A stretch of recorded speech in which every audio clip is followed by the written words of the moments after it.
Hello everybody and welcome. Remember, if you're watching the replay, feel free. If there's anything that you see that you like, you can still tap the screen and give hearts. And Aaliyah's here, Kaylin's here, welcome, Sarah's here. You guys are all jumping on, thanks so much. We have Abby and Molly. I just combined their names. Ollie, hey Sarah, how are you? Hopefully everybody's doing great. Gila is here. Welcome. Dog is good. If you guys are not following Dog is Good, I highly recommend. Gila, can you write something and just say rainy day? I know, Sarah. Gila, say like Dog is Good and in your comments, and maybe you put like a little heart icon or a smiley face or something, because I would love for people to be able to tap on your name and follow you, because Gila is always talking about how dogs motivate. Yeah, happy holidays. Dogisgood.com. So you guys follow her if you're not already. She's awesome. And there we go. Perfect. Thank you, Gila. She is always has the most awesome content with regards to your dogs being like living through motivation that you learn from your dogs. Thank you, Gila. Well, I appreciate what you share. So it is my pleasure. Hey, you guys, Molly and Abby are just hanging out here real quick, and I have something I wanted to talk to you guys about.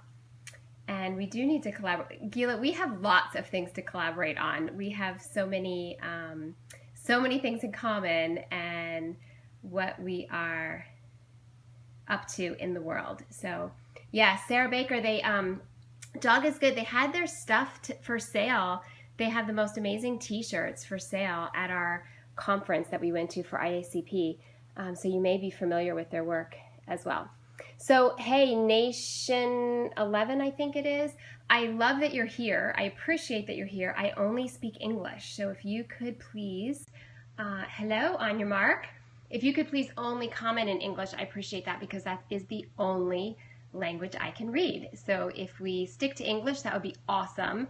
And if we don't stick to English, then I will, well, I just request that you stick to English. Otherwise, I'll just block what you're saying so that we can all know what you're saying. Hey, you guys are awesome. I have something cool to talk about right now. So I'm going to, first of all, take you on a short little tour. So these guys, you missed ICP. That's okay. No problem. So Molly and Abby are on place. They're hanging out here. Boomer's in his crate. That's my German Shepherd. So check this out. He's back here in his crate, right? And you have a pad pooping on a certain spot on my couch. What could this mean? Pug. I will show my face in just a second. I need to give you a tour, and then I'm gonna flip the camera around. So, but I appreciate you asking. So I just want to show you Boomer's in his crate, and I just wanted you guys to see this. I don't know if you're familiar with it at all. Good boy. This is called a treat and train. Can you see that little like electronic thing? There's treats in there. And when I'm out here, I can push a button and it will deliver the treat to him. It's sort of like a clicker from a distance. And the reason I'm showing you that is because I will show you in here at times when I am going to be reinforcing him. Hang on a minute. Hold your horses. Fixing the tripod. It could help with separation anxiety. I love it. It's a little expensive. So turning you around, awesome, cool. And hang on, I'm gonna get a chair. Stay. Good. This way you get to see me and the dogs at the same time. Cool. Awesome, cool, yeah. So Boomer's been having a problem, and I wanted to talk to you about it because it is actually something that has come up recently with some of our training clients, something similar. Look at Abby. Can I get off now? Good girl. I like her thought. That she didn't. She caught herself. And I wasn't looking at her. So I like that train of thought. Awesome. So this is the thing. This is what people talk to us about, is that when they first get a dog, like a rescue dog, or it's new to them as a puppy, sometimes they comment about either their dog is really well behaved, or they're so excited because their dog doesn't bark at things, or they don't jump on them. And in my case, so this is one of those periscopes that's like, don't do what I do. And in my case, Boomer was always really quiet in his crate, never barked, never did anything. But here's the dispenser. Dogs are not meant to be in cages. Oh, well, it depends. If they're living, cohabitating in our life with humans, and we set up an environment for them that's not safe, then I would respectfully disagree with you. So I would tell you that I need to advocate for my dogs. I need to take the best possible care of them. And sometimes that means training them to be really comfortable being in their crate so that they can be safe. Your pit bull makes that choose help. I would love to help you. Right now, I actually want to stay laser focused on this topic. I'd love to answer your questions, but this scope is not going to be designed for answering your questions. I can do that either tonight or tomorrow if you guys want that, because I love to do that. I love to help you, but I really want to get this message out to you. So here's the dispenser. This is the little remote thing that goes in Boomer's crate. So I can push the button. I don't know if you could hear it. There's like a little motor, and then a treat pops out. So I just reinforced him because he's quiet. And he is super, super, super really, really great in his crate unless there's lots of activity happening out here. So if these two start playing, or if I take them outside, or if training dogs are here and they all start socializing, if he's not in the middle of it, then he wants to be a little whiny and barky. So he's learning during our training session that he's getting reinforced for being calm in there. And that's really what I want to talk about, is that using a clicker, you're capable of reinforcing your dog. First of all, you can train your dog to do anything. But second, you can reinforce your dog for doing what you want. When people first get a dog, if he doesn't jump, or in this case, he didn't ever used to bark in his crate, and he started to bark once he sometimes was involved in this fun activity out here, and sometimes not. So now he knows more what he's missing. So that he gets a little bit like, oh, I want to go out there. So I'm still working on reinforcing him for being really calm, even when there's stuff happening out here. This is not hard for him right now because they're not doing anything. It's usually when they play and he wants to come and play with them. But when people get a new dog, like a rescue dog, and he doesn't jump at all, we always try to tell people, reinforce them anyway. Just assume they're going to jump, assume they're going to bark, and assume they're going to pull. And also assume that there's going to be times they're not going to want to come when you call them. Those are the 4 biggest things. So if you just assume that your dogs will at some point do those things wrong, that we like to teach people that if your dog, Molly, wrong place. Good, that's fine. Back up, good. I don't care which one she's on. So if you assume your dog will at some point do those things wrong, then you have the opportunity to highly reinforce them for not doing them wrong when you first get them. So if you have a dog that doesn't jump, but you assume one day he will jump, when your friends come over and your dog doesn't jump, reinforce him for not jumping, because that way you can sort of make sure he doesn't ever start jumping. So with Boomer, he was quiet in his crate all the time. I didn't really go out of my way to reinforce him like this for being quiet in his crate because he didn't bark. And so it was like, oh, I don't think I need to do that.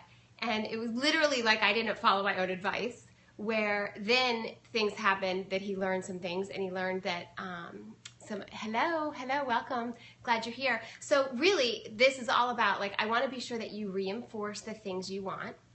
And sometimes you know what those things are ahead of time, and some things you don't.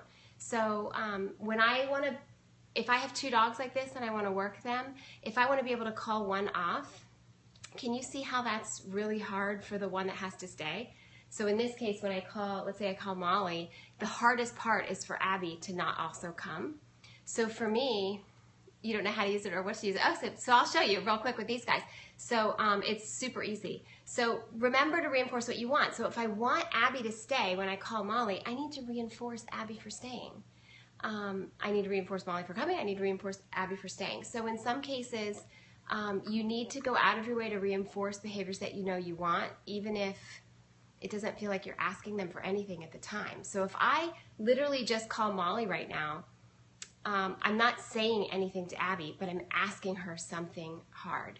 You have to be in a meeting. Let's connect. Absolutely, I'd love to connect and set some stuff up. So I'm going to change the camera angle here just a little so you'll be able to see what I'm talking about. Oh, my tripod's stuck. Hang on.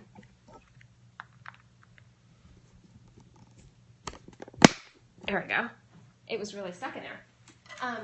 So I just want to reinforce the stuff that I want. So if I'm down here with them and they're raring to go, so first of all, I want to reinforce that no one got off. So me coming down here and getting on the ground, either one of these guys could have easily been like, oh, I'll just head right over.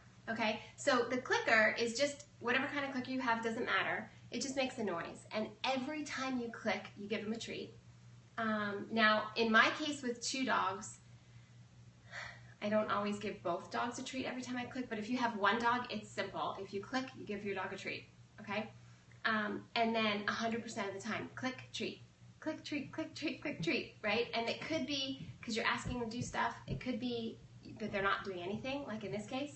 They're not doing anything. I'm going to click. This time I'll give them both a treat.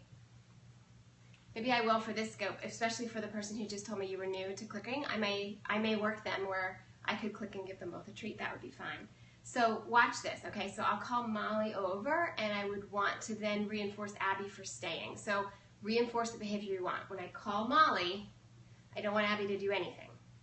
Hopefully that makes sense, right? Good. Molly. Excellent.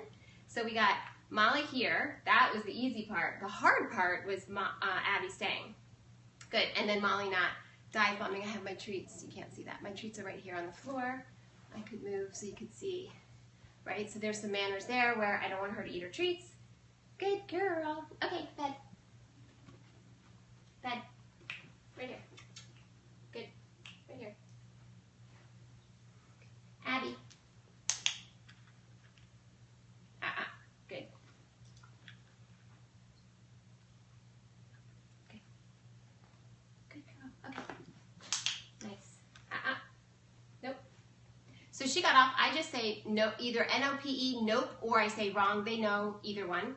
Right here. Abby girl. Good. It's funny. Usually when I call them off, I work them. So both of them had trouble going back on, but it's just note to self is that I don't work them very often where I call them off their place and then send them directly back onto their place. Not a big deal. These guys are really well trained, but just noticing from their behavior that that's just not something that I do very often. So if I wanted to fine tune that, I could just work that and they would get it in just a second. But I just wanted to demonstrate for you guys that when I call one of them, I'm reinforcing the other one for staying because that's the behavior I want. And usually if you're working 2 dogs, the hardest part is that the other dog is kind of getting in your way when you're trying to work the one, if that makes sense, right? Good. Let me see. Molly. Like that. Abby, wrong. Good. Good girl, Molly. Good. Roll over. Good girl. This way. Good. Sit. No, sit. Good. Can you see her? Good. Down. Good. Pretty good girl. So I say good when she's good, but I only click. I click when I'm going to give her a treat. So she already knows down, so I don't have to click every time I ask her to do something she already knows. Oh no! Good girl. So that one is a little newer of her covering her face when I say oh no. She's just cute. And that's frog. She's offering her new behavior. We're teaching her if she can be a frog and she'll stick her legs back out behind her. Good girl. Good. Nope. Back up. Back up. Back up. Good. Abby. Good. This way. Good. Sit. Nice. Good. So that is, oh, and Boomer's being quiet, right? So I can still reinforce him even in the other room right now that he's not making any noise. Good. Good girl. Good. Excellent. So so that's really down. Abby down. That's what I wanted to highlight for you today. Is this concept of she's like, are we done? I wanted to highlight for you this concept really that Abby, wrong. Good. Up. Good. That's funny. They almost always know when especially when I'm doing periscopes, that when I stop working them and I start talking again, that they're done, they can move. But for right now, I'll ask them to stay. But you can see that's another pattern and a habit that they have is that they think they're done, they can just get off. And I'm not super strict with them with this, and I don't usually work them on place like this. Usually I just tell them to get up on the couch and stay on the couch when I'm working another dog. That's what they're most accustomed to. But either way, they should still be able to figure it out pretty quickly, pretty easily. Good girl, Abby.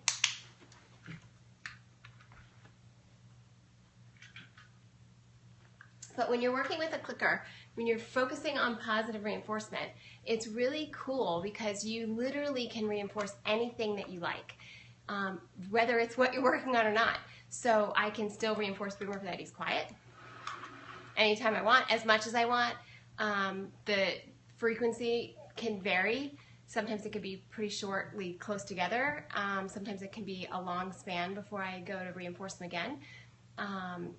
But that's just fine-tuning for him. I'm working on that with him, so he'll remember, or so he'll learn that he needs to just be quiet the whole time. So with our clients' dogs, oftentimes they'll have a behavior where, you know, their dog won't do something, and then they'll take it for granted that their dog doesn't do it, but then down the line, their dog starts to do it. So we always recommend, if you have a dog that has good behavior, not because you've trained it that way, if it just happens to be a dog that doesn't bark, or happens to be a dog that doesn't react to other dogs, or doesn't react to dogs on TV, or things like that, it's really a good idea for you to reinforce them for the lack of reaction, or a lack of jumping, or a lack of bark. If you can reinforce them in that moment, you will be better off long term, because their dogs will learn, your dog will learn not to do it in the first place. And I think that's it. Do you guys have any questions about that? With a clicker, you have so much power in that you really can reinforce anything you want. It could be obedience. So if you're telling your dogs to do something, by all means, you can click and treat. You can click and treat for manners. So meaning, like, I just like how they're acting right now, and I could click and treat. Boomer's getting reinforced for manners, and that he's being really quiet in the other room, and anytime I want, I can reinforce him. Is there any questions about that kind of stuff? Somebody said they were brand new to clicker training. I hope this helps. It's really simple. When you click, it's as if you're taking a photograph of whatever your dog is doing, and you like what they're doing, and you want to see more of it. Every time you click, you give them a treat. If you click for behavior, but they break the command before you deliver, do you still treat? Excellent question, Stacy B. Excellent question. And it depends on your definition. So it depends. If I'm teaching a dog how to lay down, and I say down and they offer it, let's say for the first time on a verbal cue and no hand signal, and I click, and when I click they get up, I would still deliver the treat, because what were they doing the moment you clicked? Lying down. They were doing what you wanted them to do when you clicked. So even if you reinforce them after the fact when they're already up, it still works. Funny dogs, thank you.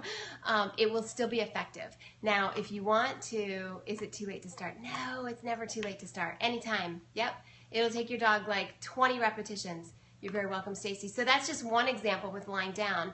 I'm trying to think of another example. Can you tell me a behavior, Stacy, you were training that you are thinking of besides down? So place, for me, if I click, for me, it doesn't mean come off your place. So if I were to click, clicker training works 100%, which this works with our kids. I know.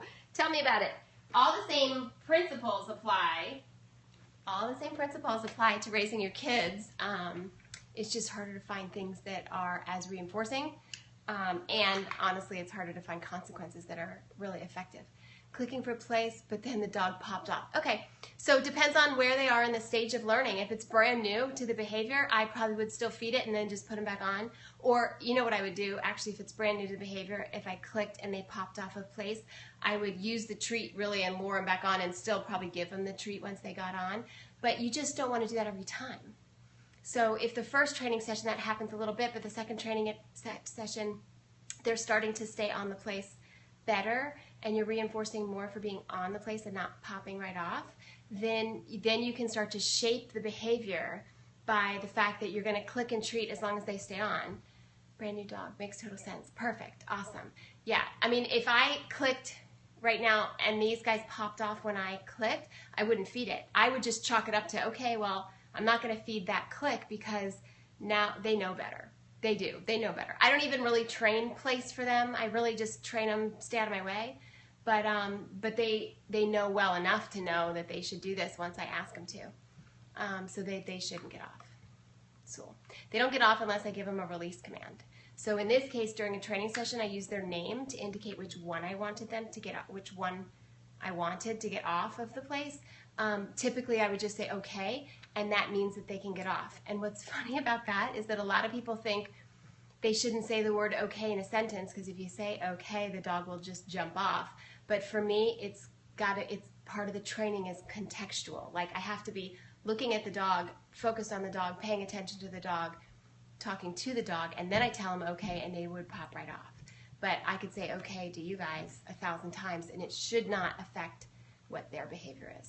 So, but I can reinforce that for them too. If I had a dog that did sometimes hear okay in a sentence and pop off, then I would want to make sure that if I practice it and say okay in sentences when I'm not looking at my dog, that I would click and treat for them not getting off. So you always want to look for behavior that your dog is offering that you like, and be sure that you reinforce it. So a lot of times people have behavior that they want, but they don't pay any attention to that behavior. They only pay attention to the behavior that is annoying or frustrating, the behavior they want to change. And so when I try to start my sessions, like group training class, and I'll say to everybody, okay, what's working?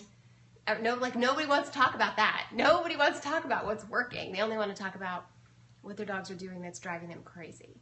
So, and I get that, and you need to be able to have a really clear and effective way to correct their behavior, but it's more important to focus on the stuff that you want.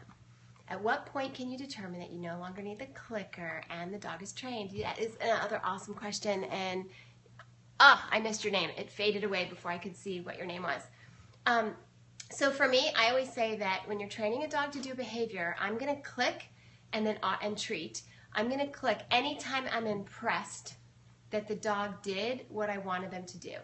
So if I'm working on a dog not jumping at the front door, and somebody walks to the front door and their feet stay on the floor, they never jump at all, and I'm impressed. Wow, I can't believe it. So I say, in your head, if you think, wow, I can't believe my dog just fill in the blank.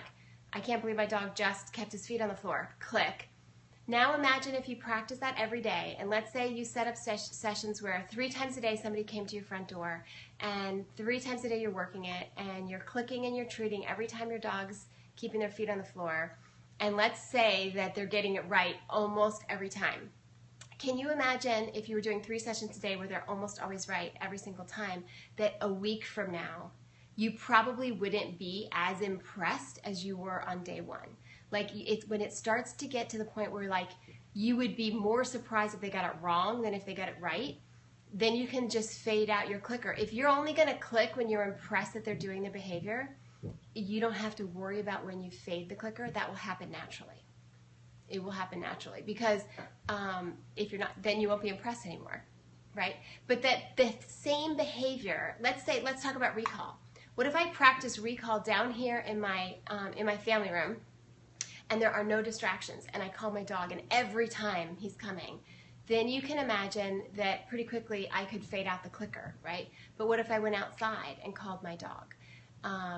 Let's say I was in my backyard, fenced in, and there are lots of distractions, but no major distractions. I could also get to the point where I could fade out the clicker. So I could get to the point where at home I have faded out the clicker. But if I took my dog to, let's say, a dog park, and I let them off leash, and they're running around the park with the dogs, and I called my dog, I might click for that. I would be more impressed that they stopped socializing and came running the moment I called, even though the same behavior in other circumstances I wouldn't click for. So it's not all or nothing. It's always going to be dependent on the distraction level and how hard the behavior is for the animals to do it. But it really just matters about how impressed you are with their behavior. Which is interesting, because I'll work clients' dogs sometimes, and I'll be asking you to do something, and I don't really think it's that big of a deal, but then I'll look at the client, and I can tell by the look on their face that they're impressed. They're like, wow, I can't believe my dog is doing that. I will click and give the dog a treat, even though it didn't seem like a big deal, simply because I could tell it was a big deal from the owners. Awesome. You're very welcome. So the owners will give it away. Like, wow, I can't believe my dog just laid down. Like, really? Your dog didn't lay down before? Like, I didn't have any trouble with that. But apparently you think that that would be hard for them and you're impressed, so I'll click, because that's always a good telltale sign. That's what I use anyway. Awesome. Hey, you guys, I am going to head out. I have some appointments. I need to go train some dogs. So glad that you guys were able to hop in here. Thank you very much for the hearts. I know some of you shared the broadcast with your friends and family. I appreciate that. Sharing anywhere on Twitter or Facebook, or if you're watching live, you can also share on Periscope, is awesome. More and more people get to hear the message about how you can train your dog, how critically important positive reinforcement is, and you are very welcome. Thanks for the questions. I always get questions people have that are not related to the topic, and so I feel like you guys would want more and more Periscope sessions where my goal is in the session just to answer your questions. So I will try to do more of that. And it makes my job easier anyway, because then I don't have to plan what I'm going to talk about. But anyway, this is important to me to share with you, because it's come up a lot recently with clients about how people take things for granted and they don't reinforce stuff.